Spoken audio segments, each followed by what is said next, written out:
탈북어민 강제 북송 사건을 수사해온 검찰이 정의용 전 국가안보실장 등 문재인 정부 인사들을 불구속 상태로 재판에 넘겼습니다.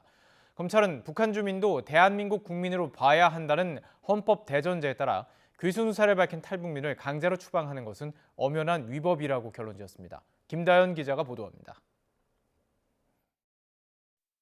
8달 가까이 이어진 검찰의 탈북어민 강제 북송 수사가 사실상 일단락됐습니다.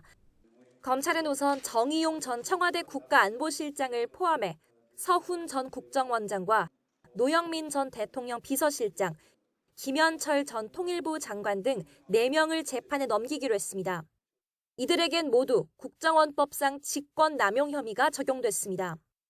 강제 북송 방침에 따라 관계 공무원에게 의무 없는 일을 하게 하고 탈북민이 재판받을 권리를 행사하지 못하도록 방해했다는 게 핵심입니다.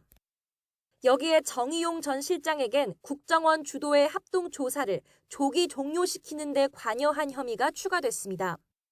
서훈 전 원장은 어민들의 귀순 요청 같은 주요 내용을 일부 삭제하는 등 허위 보고서를 작성하고 배포하도록 한 혐의로도 기소됐습니다. 강제 북송 사건은 지난 2019년 11월 동료 선원 16명을 살해한 거로 지목된 탈북민 2명이 나포 닷새 만에 북한으로 강제 추방되면서 불거졌는데 2년 전엔 검찰에서 각하 판단이 내려졌습니다.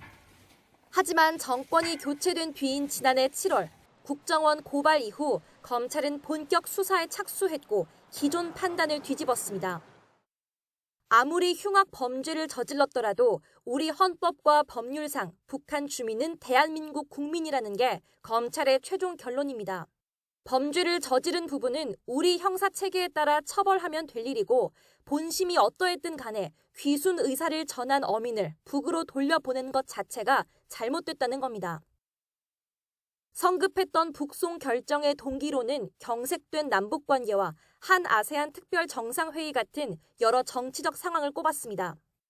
다만 검찰은 문재인 전 대통령은 최종 의사결정권자가 아니었다고 보고 있습니다. 사건의 최종 책임자로 지목된 정의용 전 실장 측은 검찰이 편향적인 잣대로 정치 수사를 벌인 결과라며 치열한 법정 공방을 예고했습니다. YTN 김다연입니다.